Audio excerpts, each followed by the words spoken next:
Սիրելի քույրեր, եղբայրներ, այսօրվա թեման, որ սրտումս կա, որի մասին ուզում եմ խոսեմ, ինքը շատ արդիական մի թեմա է այսօր եւ շատ մի կարելի ասել հին ժամանակներում խոսված, բայց նաեւ մեր օրերում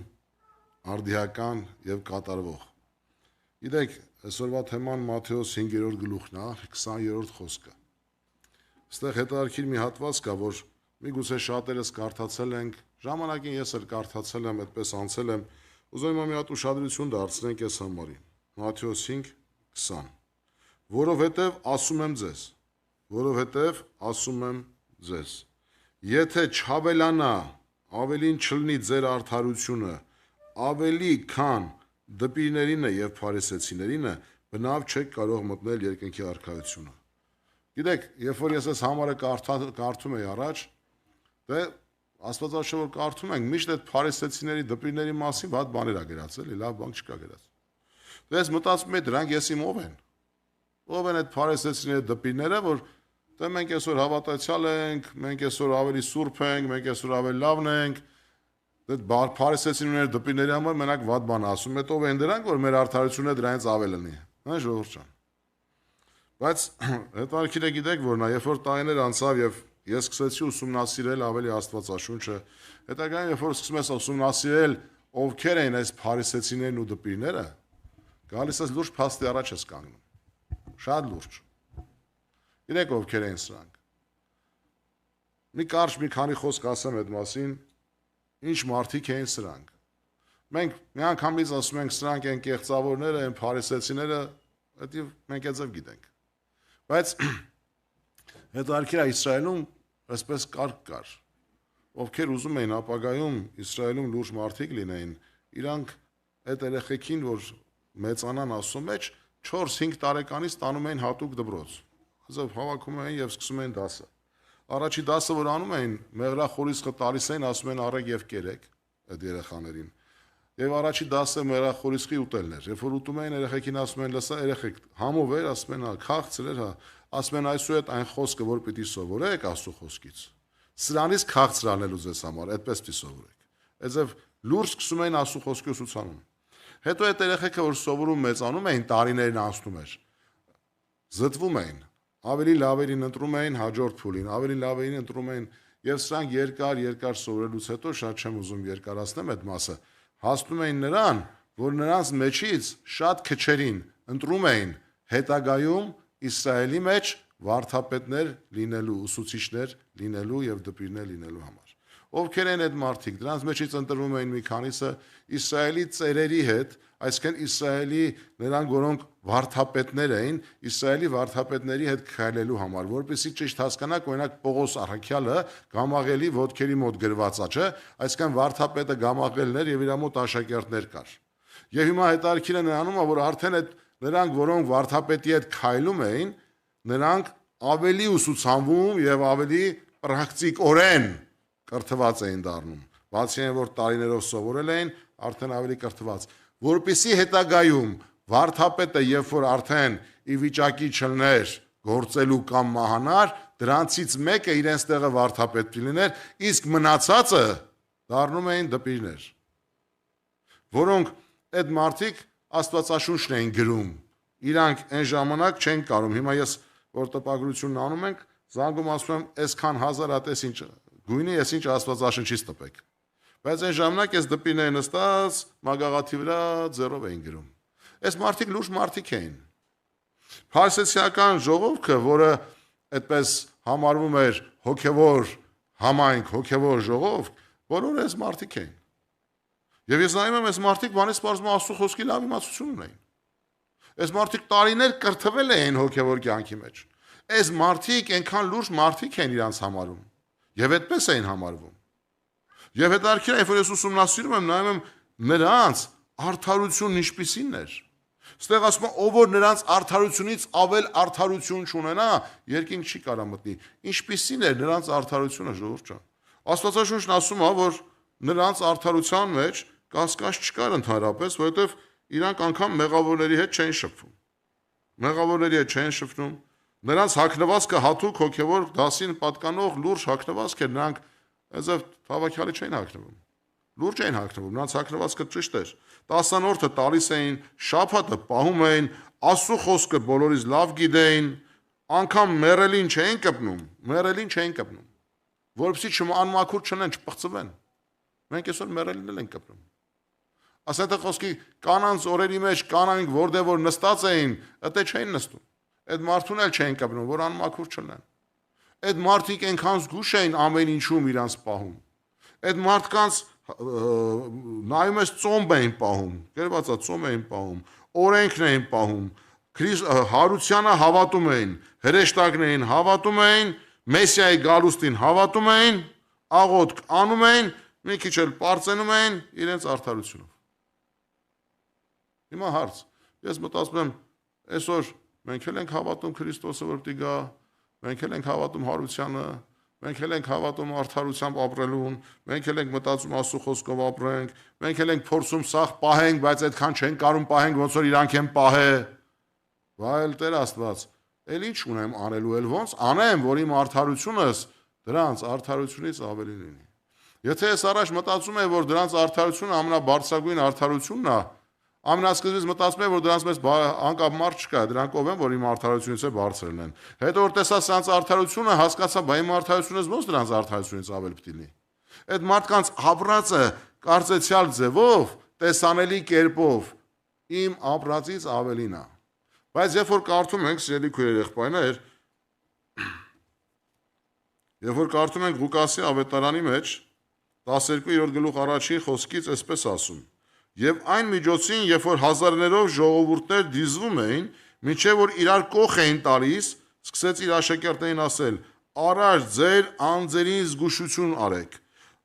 Շատերը հավաքվել են, հիմա Հիսուսը իր աշակերտներին ասում է. «Արար ձեր անձերին զգուշություն պահեք, փարիսեցիների խմորից, որ կեղծավորություն է, որովհետև ոչինչ չկա ծածուկ, որ չհայտնվի, եւ թաքուն, որ չիմացվի։ Չկա ծածուկ բան, որ չիմացվի, եւ թաքուն բան, որ չիմացվի, բայց ձեզ զգուշ պահեք փարիսեցիների խմորից, անունը տալիս է, որը կեղծավորությունն է»։ Այսօր մարդուն ուզում ես ասես կեղծավոր, ասես փարիսեցի։ Այսինքն այդ մարդկանց անունը Աստված դրեց կեղծավոր։ Ինչի՞, որտեղ էր այս մարդկանց կեղծավորությունը։ Ինչ էին անում, որ կեղծավոր էին։ Որտեղ էր այս մարդկանց Աստծո առաջ ապրածի կեղծիքը, որի համար Աստված նրանց կեղծավոր անվանեց։ Այսօր մենք շատ հավատացյալներ փորձում ենք մեր մարդկային արդարությունը դնել Աստծո առաջ եւ մտածում ենք, որ դրանով Աստծուն հաճելի կլինենք։ Բայց այս մարդիկ էլ կարծեցյալ ձևով ապրում են շատ ճիշտ։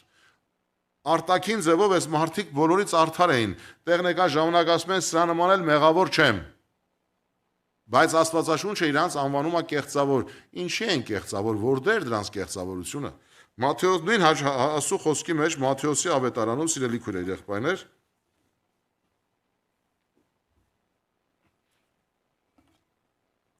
Մատթեոսի ավետարանի մեջ 23-րդ գլուխ 25-ից 28 խոսքում այսպես ասում. Վայ ձեզ, դպիրներ, փարիսեցիներ, կեղծավորներ,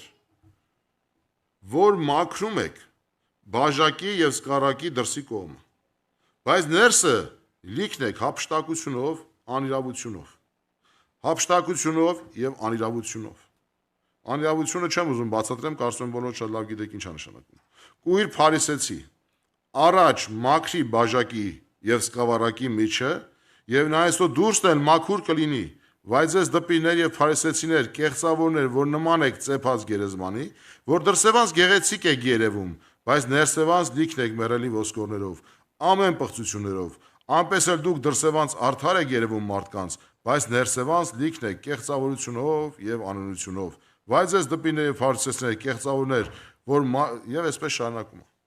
Հիմա սիրելի քույրեր եղբայրներ, Աստվածաշունչը այս կարգավիճակին անուն է տալիս, ասում է կեղծավորներ, եւ բացատրում է այս մարդկանց կեղծիքը ինչի մեջ էր, ինչի մեջ է Հիսուսը իրանց ասում, որ ձեր արածը կեղծավորություն է, որտեղ էր կեղծիքը։ Կեղծիքը նրանից էր, որ այո, իրանք արտաքինով հավատացյալներ են, արտաքինով ապրում են կարծես թե արդար կյանք, իրանց բոլոր գործողությունները ցույց է տալի, որ իրանք արդար են, այո, անգամ մերելին չեն կպնում, այո, իրանք ծոմը պահում են, այո, իրանք աղոթնանում են, այո, իրանք գիրքը կարդում են, այո, իրանք պաշտամունք եթում են, եւ այո, դրանք կարեւոր է շատ եւ պարտադիր, բայց սրանով բավարարված մարդը մտածում է, որ ինքը լրիվ լավ է։ Աստվածաշունչը ասում է դու դուրսը մաքրել ես, բա ներսդ Աստվածաշունչն ասում է, որ երբ որ մարդու ներսը Աստծո առաջ ճիշտ չի եւ ուղիղ չի եւ նույն արդարությամբ հակած չի, Աստվածաշունչն անհամարում է կեղծ։ Ինչի համար, որովհետեւ ասում է գերեզմանը սիրուն սարքել ես, շատ սիրուն ես սարքել, բայց ներսը մեկ է, ծեփած գերեզմանը, այսինքն արտաքինից շատ սիրուն է, նայում ես միլիոններ են ծախսել այդ գերեզմանի վրա, ինչքան սիրուն է, հմայվում ես, բայց դրա տակ մեկը մեռած ոսկորներ է, որ քանդես հոտ է գալու փիս։ Դա պիղծ ու անմաքուր է լինելու, այդտեղ ոչ մի օրդություն չկա։ Նմանապես շատ հավատացյալներ, սիրելի քույրեր, եղբայրներ, այսօր ինչու՞մն է խնդրեմը։ Ինչու՞մն է խնդրեմը, որ գալու է ժամանակ եւ ես կարծում եմ, որ Աստված շատերին ասելու է կեղծավորներ։ Որտեղ այսօր շատ հավատացյալներ փոխանակ գնան ասուն ճանաչելու եւ մեռած մեռնելու եւ նոր կյանք ապրելու Քրիստոսի հետ, մարդիկ ինչ են անում։ Վերցնում են հին մարդուն, եկեղեցու մեջ դարձնում են գեղեցիկ։ Այսինքն հին մարդուն փորձում են սարքեն հոգեվոր մարդ։ Հին մարդը, չմեռած մարդը հագցնում են այնպես ոնց որ հավատացյալը, շարժում են այնպես ոնց որ հավատացյալը, վիզը մի քիչ ծուրմանագարի որպես խոնարհությունը, ամեն բան արտաքինը պահում է որպես այդպեսին, բայց իրականության մեջ իր ներսը ատելությունով, թշնամությունով, չարությունով, բամբասանքով եւ այլ ամեն տեսակ անիրավությունով լեցված է։ Եվ Աստվածաշունչն ասում է դու կեղծավոր ես իմ առաջ, որովհետեւ եթե քո արդարությունը այդքանն է, դա փարիսեցիների արդարությունն է, որը Աստված ասեց կեղծավոր։ Դա դպիրների արդարությունն է, որ Աստված ասեց կեղծավոր։ Մեր այդպիսի ապրածի արդարությունը փարիսեցիների արդարությունից ոչ թե ավել է, այլ անգամ պակաս է։ Այլ անգամ պակաս է, եղբայրներ։ Գիտեք, այսօր ես ու դու, որ ուզում ենք հասկանանք արդարությունը, ինչ ենք հասկանում արդար լինելը, ինչ ենք հասկանում Քրիստոսի արդարությունը, որն է այդ արդարությունը, որը կարա ավելին լինի մեր կյանքի մեջ։ Այսինքն մենք եկել ենք կանգնել ենք մի փաստի առաջ, որ չի կարա մարդը իր ապրածով լինի արդար, ինչպեսի կյանք էլ ուզում է ապրի Աստծո առաջ։ Այսինքն չի կարա քո արդարությունը բավարարի, մարդու արդարությունը բավարար չի։ Գիտեք, շատ հավատացյալներ այսօր փորձում են ինչ անեն, գործեր գործեն, իրավիճակներ անեն, ինչ որ գործերով ցույց տան, որ իրենք արդար են։ Այսինքն գործեր, որոնք ցույց են պիտի տան, որ ինքը արդար է։ Այսօր ինչքան մարդիկ կան։ Իրանք գործեր են անում, որովհետեւ Երևան, որ իրանք արդար են։ Գործեր, որը ցույց է տալի մարդու արդարությունը։ Բայց ինչ է անում Աստված։ Աստված անում մեկ ուրիշ բան։ Գործեր, որոնք բխում են արդարությունից։ Հիմա կասեք ռուզիկ եղբայր, ոնց որ նույն բանն ես ասում։ Նորից եմ ասում, գործերը, որոնք ցույց են տալի քո արդարությունը։ Եվ գործեր, որոնք բխում են արդարությունից։ Այնքան նման է իրար։ Հին մարդը եւ նոր մարդու ապրելակերպի մեջ, երբ որ այս փարիսեցիական արդարությունը մտցնում ես, առաջին գործերից այնքան նման է երևում, բայց շատ տարբեր է։ Գիտեք, հին մարդու գործեր են, որը ուզում է փարիսեցիական նույն կյանքի գործողությունները, որը մարդը ցույց է տալի, որ ինքը արդար է։ Այսինքն գործողություններն է ապացուցում իր արդարությունը իբրև, բայց Աստվածաշունչը դրան ասում է իմ աչքի առաջ պիղծ լաթի պես է։ Բայց երբ որ մեր գործերը, որոնք բխում են արդարությունից,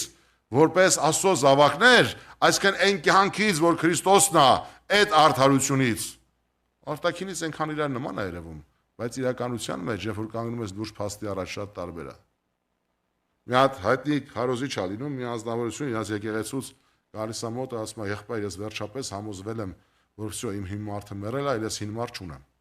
Ասում է շատ ուրախ եմ, ասում է եւ այսօր ես ուզում եմ հայտարարեմ այդ մասին։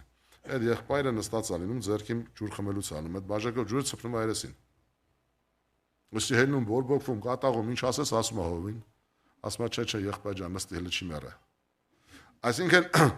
երբ որ դու հայտարարում ես այդ բանը, քեզ թվում է քո ապրածը արդեն այնպեսին է, որ դու արդեն լրիվ նոր մարդն ես ապրում։ Բայց մի հատ իրավիճակ է գալի քո կյանքում, երևում է քո հին մարդուն մեռած սեպել ես թե չէ։ Շատ հավատացյալներ գիտեն հին մարդու մեռնել էլ չկա, էլ եթե հին մարդը դու կա, ուղղակի դուրան մեռած է սեպում։ Պողոս Արաքյանն ասում է, ամեն օր Այս աշխարհի համար եմ մեռած, ես էլ աշխարհի համար։ Ոչ չի ասում, հիշում եք այն օրը, որ ես ապաշխարեցի, վերեսին ծնվեցի, այդ օրը ես մեռա, ու դրանից հետո ես մի 20-30 տարի вообще իմ նոր մարդն ապրում, այս բան չկա գրած Աստվածաշնչում։ Գրած է, որ ամեն օր ես կանգնած եմ այդ փաստի առաջ։ Ամեն օր կանգնած եմ այդ խնդիրի առաջ, որ ամեն օր ես հին մարդուն մեռածի համար եմ, եւ ամեն օր նոր մարդուն բերակակերակրեմ եւ սնուցանեմ։ Լինում է շատ ժամանակ ես միշտ ասում եմ այս բանը, որ գալիս ասում են Ռուզիկ ախպեր, այս ինչ մարդը sense բան է ասում, այս ինչ հավատացյալի, այս ինչ ծառայողի, այս ինչ եղբոր կամ այս ինչ։ Ասում են, այ մարդ, իր այդ գործ չունեք, մեղք աղոթեք իր համար։ Այդ մարդը իրականում իր հին մարդն է գլուխ բարձրացրել, իր հին մարդը իր նոր մարդուն չի սիրում։ Ինքը իր մեջ կռիվ ունի, էլի, ինքը իր հետ կռիվ ունի հիմա, իր հին մարդու նոր մարդն իր հետ կռվում, ուղղակի հին մարդը գլուխ է բարձրացրել։ Եթե իր հին մարդը իր հետ չունի, եկեղեցու հետ ոնց կունենա։ Այսինքն խնդիրը ինչու՞մն է, արդյոք, սիրելի քույրեր եղբայրներ, ես որ գա ժամանակը կանգնեմ Աստծո առաջ։ Մենք եկավ ժամանակը կանգնանք Աստծո առաջ։ Ինչ ենք ասելու Աստծուն։ Արդյոք իմ արդարությունը բավարարելու է, որ ես կանգնեմ դարպաստերի մոտ, հայրն ասի, վայ, բարով ես եկել, քո արդարությունը չափեցինք, տեսանք, որ բարի է, կշռվեցիր, արդար գտնվեցիր, մտի ներս։ Այսպիսի խոստում կա Աստվածաշնչում։ Ես չգիտեմ, կարող է ինչ-որ մեկի համար կա, բայց Աստվածաշունչը պարզ ասում է, եթե ձեր արդարությունը ավելին չլինի։ Ու ես մտածում եմ այդ մասին, բայց մի քիչ հետո կասեմ։ Հիմա ուզում եմ կարդամ մեր բոլորի համար Կորինթացի թղթից, սիրելի քույրեր եղբայրներ, առաջի Կորինթացիս, առաջի գլուխ 30 խոսք։ Ստեղ հետարքիրը Աստվածաշունչը ասում է իրականում մենք ով ենք եւ որտեղից ենք։ Էսի պետք է ամեն մեկս լավ գիտակցենք եւ հասկանանք։ Ասում է առաջի Կորինթացիս, առաջի գլուխ 30 խոսք։ Եվ դուք նրանից եք Հիսուս Քրիստոսում։ Եվ դուք նրանից եք Հիսուս Քրիստոսում, որ Աստվածանից մեզ համար եղավ իմաստություն, արդարություն եւ սրբություն եւ փրկություն։ Դուք նրանից եք, այսինքն Հիսուս Քրիստոսից եք, որը դառավ մեզ համար արդարություն եւ փրկություն եւ արդարություն եւ սրբություն, որ ինչպես գրված է, նա որ պարծենում է, արդեն միայն Տերով է պարծենում։ Նրա պարծանքը իր արդարությունը էլ չի, Քրիստոսի արդարությունն է, որտեղ ինքը հասկանում է, որ արդեն, գիտեք, այսի մեծագույն շնորհքն է աստվածային կյանքի, որ իմ ու քո կյանքի մեջ եղել է, որ Հիսուս ասեց, հայրը իմ մեջ է բնակվում, ես ձեր մեջ եմ բնակվում։ Քրիստոս կյանքի բնակությունը, եթե չկա մեր մեջ, սիրելի քույրեր եղբայրներ, եթե մարդը չի հանդիպել Աստծուն իր կյանքի մեջ, ինքը հələ այն ժամանակները, որտեղ գրված է, օրինակ Հոբի կյանքում, հետարքիր Աստվածաշունչն ասաց, որ Հոբը արդար է։ Անկամ գրված է, որ Աստված հայտարարեց, որ Հոբը արդար է։ Բայց Հոբի կյանքում տեսնում ենք, Հոբը պաշտում էր Աստծուն, ծառայում էր Աստծուն, բարիք էր անում Աստծո առաջ, զոհեր էր անում իր զավակների համար, գիտեր Աստծո մասին, լսել էր եւ ծառայում էր արդարությամբ Աստծո առաջ։ Բայց երբ որ Հոբը մի կյանք ապրեց տառապանքի եւ անցավ,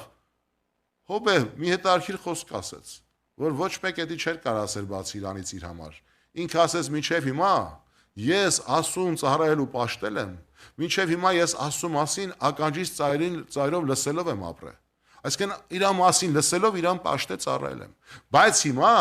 ճանաչում եմ նրան, սիրելի քույրեր եղբայրներ։ Եվ նորտությունը տասնապատիկ ավելին եղավ ճանաչելությունից հետո։ Այսօր սիրելի քույրեր եղբայրներ, շատերս եկեղեցու մեջ գալիս ենք, շատերս եկեղեցու մեջ կանք, բայց քանիս ենք կարողանում ասել, որ մենք ճանաչում ենք Աստծուն, որ մեր կյանքը փոխվել է, որ մեր ներսի մեջ աստվածային կյանքի բնություն կա։ Շատ երիտասարդների հետ խոսում ես, երիտասարդը մեծացել է եկեղեցու մեջ, հոգևոր ընտանիքում,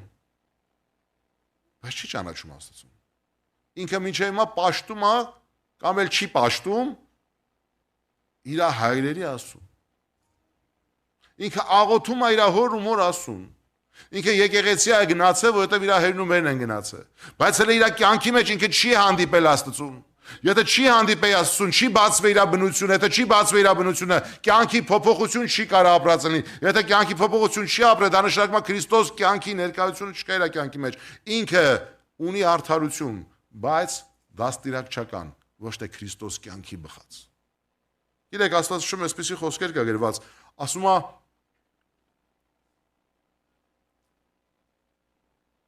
Պիտի լինես սուրբ, պիտի լինես արդար եւ պիտի լինես կատարյալ, որպեսզի մտնես երկնքի արքայությունը։ Որովհետեւ առանց կատարյալ լինելու, առանց սուրբ լինելու, առանց արդար լինելու մարդը երկինք չի մտնելու։ Իմ առջև քայլեք, իմ առջև վարվեք եւ կատարյալ եղեք։ Եվ առանց կատարելության մարդը չի կարող երկինք մտնի։ Ու հիմա հարց առաջանում. ո՞վ է կատարյալ։ Ռուզիկ եղբայր, այս բոլորից փրկության վրա խաչ քաշիր։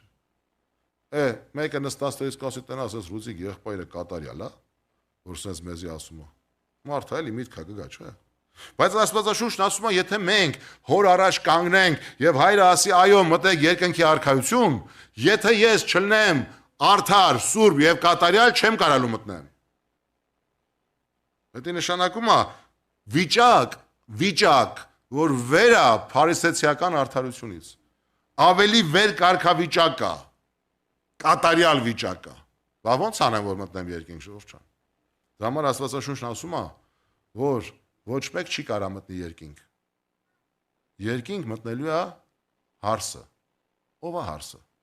Երկինք մտնելու է Հիսուս Քրիստոսը եւ բոլոր նրանք, ովքեր նրա մեջ են բնակվում։ Այսինքն Քրիստոսի կյանքի ներկայությունը այս մեջ ունեն, ովքեր հագած են Քրիստոս։ Պատկերացնում ես գնում ես երկինք, հայրը նայում է, քեզ տենում է, ասում է՝ «Արի ներս, իմ սիրելի զավակ, սուրբ, կատարյալ եւ արդար»։ Եվ ում է տեսնում։ Որդուն է տեսնում։ Ինքը իմ միակ արդարությունը դա Քրիստոս կյանքի ներկայությունն է մեր մեջ, ժողովուրդ։ Դա նոր մարդու բնությունն է, որը Քրիստոսի նման է։ Քրիստոս կյանքն է։ Եթե այսօր մենք դրան չենք գնում, դրան չենք փափագում, գիտեք, մարդը իր կյանքում շատ բաների կարող է հասնի։ Եկեղեցու մեջ պատիվ անուն հարգանք ձեռք բերի։ Կարող է այդ մարդը աշխարհի մեջ էլ լուրջ հեղինակություն ձեռք բերի։ Անուն ունենա շատ մեծ, բայց գա կանգնի Աստծո առաջ, Աստված այդ մարդուն ասի, ես քեզ չեմ ճանաչում։ Կեղծավոր ես դու։ Դու իմ անունով ես ապրել, բայց ինձ չես ճանաչել, դու իմ հետ չես քայլել։ Ինչի համար։ Ինչի համար սիրելի քույրեր եղբայրներ։ Ինչի համար է մարդը կանգնելու այդ փաստի առաջ, որովհետև այն շնորհքը, որ Քրիստոս առաջարկել է մարդուն ապրելու, ունենալու, որը կյանքն է Քրիստոսի, որ մարդը պիտի հավատա, այո, միայն Քրիստոսն է կյանքը, եւ կյանքը Քրիստոսի առաջարկածի մեջ է, մարդը սրան չի կարող հավատա։ Մարդը հավատում է, որ այս աշխարհի առաջարկածի մեջ է կյանք կա։ Մարդը հավատում է, որ Սատանան որ բաներ է առաջարկում, դիվական աշխարհը բաներ է առաջարկում, մարդը հավատում է, որ դրա մեջ բան կա։ Հավատում է, որ դրա մեջ բան կա։ Եվ դրա համար ինքը գիտակցաբար Աստծուն ոչ չի ասում, բայց երբ որ ինքը Սատանային կամ այս աշխարհի առաջարկածին այո է ասում, ավտոմատ կերպով ինքը ասում ոչ է ասում։ Ու հետո գալիս է մի հատ իրավիճակ, որ ինքը ասում է ես փրկված եմ։ Ես էլ ասում եմ, երբ որ դու ասում ոչ ես ասել, եւ Սատանային այո ես ասել, դու մերժել ես եւ դուռ ես բացել Սատանայի առաջ, նա եկել է քո կյանքը փչացնելու, կործանելու, ոչնչացնելու համար։ Դա համար շատերիս կյանքը փչանում է, շատերիս ընտանիքները դժվարություն է ունենում։ Եվ Սատանան հաջողություն է ունենում մեր ընտանիքների մեջ։ Շատ հաջող մենք ասում ենք ինչի է այսպես Աստված։ Ես քո զավակն եմ, ինչի է այդպես, բայց չեն կարող ասենք Տեր, չէ որ իրավիճակների մեջ մենք հին մարդուն շալակած ապրում ենք, մենք հին մարդու բնությունով շարունակել ենք ապրել, մենք նոր մարդուն մերժել ենք, ամբողջությամբ կերակրում ենք մեր հին մարդուն, եւ մեր հին մարդը ուղղակի արդարության կերպար վեկալած, ձևը սովորած, բայց իրականությամբ ոչ Աստծո հետ ապրում է, որովհետեւ հին մարդու բնությունը ամբողջությամբ հակառակորդի բնությանն է նման։ Դրա համար սիրելի քույրեր եղբայրներ, այսօր ինչ է նշանակում ավելի լինել, քան թե փարիսեցիների եւ դպիների արդարությունը։ Միակ արդարությունը, որ ավելին է, դա Քրիստոս կյանքի արդարությունն է, որ Քրիստոս շնորհքով տվել է մեզ, որ բնակվում է մեր մեջ եւ Աստված նայելով մեզ արդարը հայտարարում մեզ։ Գիտեք սիրելի քույրեր, ես չեմ ասում, որ գիտեք, այն ինչ որ խոսեցինք, պաշտամունքի գալը, աղոտ քանելը, պարկեշտ հագնվելը, 10-րդ, դրանք բոլորը կարգեր է Աստվածաշից դրված։ Դա մեր կյանքում պիտի լինի, բայց դրանք չի որ մեզ ցույց են տալի, այլ դրանք պիտի բխեն այն կյանքից պիտի բխեն։ Կյանքից պիտի բխեն։ Ես այս վերջում մի հատ ազնվորություն երիտասարդ հարցրեց բացատրում եմ, ասում եմ ինչն էր պատճառը, որ դու լավ կարդում ես, լավ աղոթում ես, ուրախանում ես պաշտամունքի եթալու եւ այլ սուրբեր շփվելու, հիմա դա չկա։ Դա ասում են տկարացել եմ։ Ասում եմ ես էլ ասում եմ ավելի խորը բան քեզ։ Դու դուր ես բացել սատանայի առաջ, քո մարմինը բռնված անհրակողման է, որովհետեւ դրանք նշանակությունն ու հետևանքն են սատանայի ներկայության քո կյանքում, իշխանության քո կյանքում։ Ոնց Ռուզի եղբայր ասում եմ, բարձ եմ ասում քեզ։ Երբ որ մարդը դուր է բացում հակառակորդին իր կյանքի մեջ, որ մարդը հավատում ավրես աշխարհի եւ սատանայի առաջարկածի մեջ կյանք կա, իրավունք է տալի իր վրա, եւ այդ մարդում այդ առաջի, որ մարդը հիվանդանում ասում են սրանք պրիզնիկներն են, չէ՞, ոնց կարելի հայերեն ավելի կուլտուրական է ասել, ոնց որ նշաններն են, որ այս մարդը այդ հիվանդությունն ունի։ Ասում եմ նշաններից առաջինը Աստծո խոսքից հեռանալ, չկարդալ, չուզենալ կարդալ, ժամանակ չտալ։ Երկրորդը աղոթքը ներկայություն, Աստծո ներկայություն չփնտրել, փախնել Աստծո ներկայությունից, որովհետև աղոթքը Աստծո ներկայության միջոց է։ Դու կարաս պաշտամունքին նստես, երգես, աղոթես, նորմալ, ամեն ինչ նորմալ կերևա, դա չի խանգարի քեզ, բայց մեկա քո կյանքում բան չի փոխվում։ Դու գնալով հետ ես եթում։ Մի օր արդեն պաշտամունքի ձգնանն է, ձգտում չկա։ Մի օր սուրբերի շփում այլևս ձգտում չկա։ Մի օր էլ տենում ես այլևս Աստծո հետ ապրելու ժամանակ չունես։ Որովհետև կամած այդ բացած դուռը հակառակորդի առաջ քանդում է քո կյանքը, քանդում է այդ քո կյանքը։ Դրա համար ասում եմ փագեք այդ դուռը, փագի Հիսուս Քրիստոսի անունով, մենակ դու կարաս փագես։ Դու գիտես որտեղ եւ ոնց բացեցիր, փագի, հավատա, որ կյանքը Քրիստոսն է եւ Քրիստոսի առաջարկած կյանքից բացի ուրիշ կյանք չկա։ Դրա համար Պողոս առաքյալը այսպիսի հիասքանչ համար ունի գրած։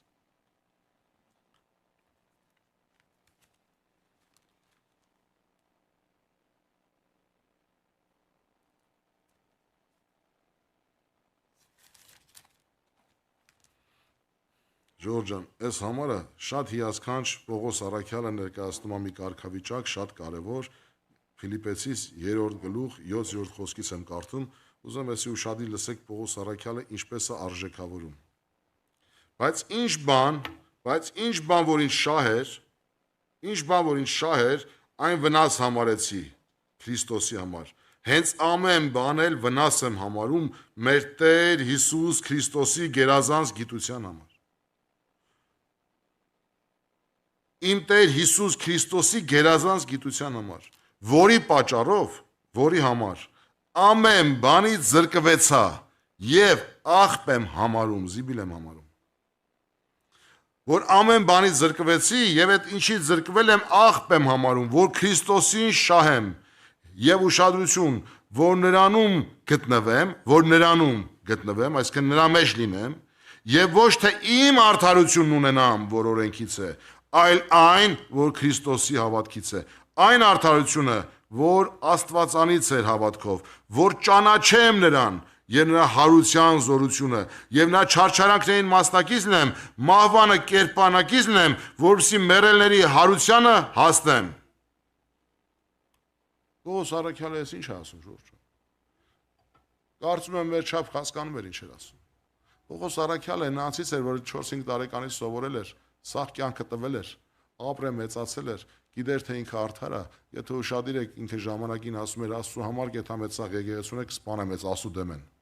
եւ հալածում էր եկեղեցին, բայց ինքը գիտեր արդարության համար անում։ Հասել էր Գամաղելին աշակերտելու եւ մեծ հավանականություն կար, որ ինքը լինելու էր վարդապետը Իսրայելի։ Մեծ։ Որտեւ արդեն որ տեսնում ենք Աստվածաշունչ տեղեր կա, թագավորները, մեծամեծերը, ծերը սա ճանաչում են իրան։ Ասում են այնքան էս կարդացեք ժվել է։ Ճանաչում էին ինքը ով է։ Այս մարդը ապրած կյանք ուներ, տարիներ, այն ժամանակ 30 տարեկանից շուտ ոչ մեկ չէր սկսում գործել։ Պատկերացնում եք, այս մարդը մի ամբողջ կյանք էր սովորել։ Մի ամբողջ կյանք էր տվել ինչ որ բանի հասնելու համար։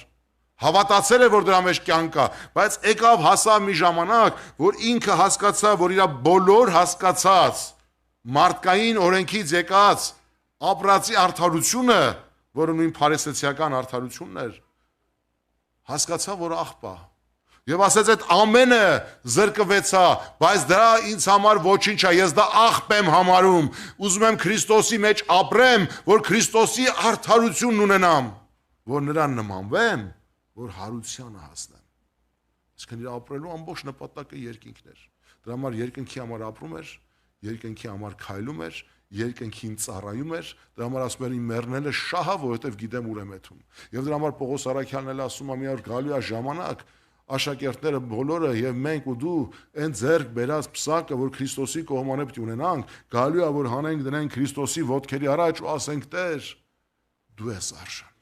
որ դու չլներ, ես տեղ չելի։ Էսի քո շնորհքն է, որ ես երկնքում եմ։ Քո արդարությունն է, որ ես երկնքում եմ։ Այս պսակը քոնն է, իմը չի։ Ես սրա արժանիքը չունեմ, որովհետև էսի իմը չի։ Սա քոնն էր, առանց քեզ ես չէի կարող ստելնել։ Դնում եմ քո ոտերի առաջ ողջ փառքը քոնն է։ Ժողովուրդ ջան, այսօր մենք ինչ արդարությամբ ենք ապրում։ Այսօր որ արդարությամբ ենք քայլում, արդյոք այսօր մենք անում ենք գործեր, որ ցույց տանք, որ մենք արդար ենք, թե մենք արդեն Քրիստոս կյանքի արդարությունը հագած, այդ Քրիստոս կյանքից բխած գործեր են գործում, որը փառավորում է ոչ թե մեզ կամ ցույցատալի ով ենք մենք, այլ ցույցատալի ով է Աստված եւ փառավորում է Հիսուս Քրիստոս անունը սիրելի քույրեր եղբայրներ։ Մտորը մեզ օգնական լինի։ Տերը ուժ տա եւ Տերը զորացնի, որպեսզի մենք լավ հասկանանք, որ այսօր եթե ես ու դու կանք եւ փափագում ենք ամեն օր Տիրոջ հետ լինել, այս կյանքում Քրիստոսից թանկ մեկը չունենք։ Հավատացեք, Քրիստոսից կարևոր, արժեքավոր մեկը չունենք։ Եվ դրա համար քո կյանքում պատահած բոլոր իրավիճակների մեջ, երբ որ կհանդիպես ինչ-որ խնդիրների, հիշի մեկ բան։ Այն կյանքը, որ Քրիստոսից ունես, այս երկրի վրա չկա մեկ արժեք, որի համար կարաս կորցնես։ Այս երկրագնդի վրա չկա մի մարդ, որ այդքան արժեք ունի, որ նրա պատճառով քո հարաբերությունը, քո հարազատությունը եւ քո փրկությունը կորցնես։ Քո քաղցր հաղորդակցությունը Քրիստոսի հետ կորցնես, մնա Հիսուսի մեջ, մնա Հիսուսի հետ եւ մնա Հիսուսի համար ապրելով։ Եվ ամեն բանի մեջ թող Տերը բարձրանա, Տերը գովաբանվի եւ Տերը փառավորվի։ Ամեն մեկիս կյանքում։ Ամեն։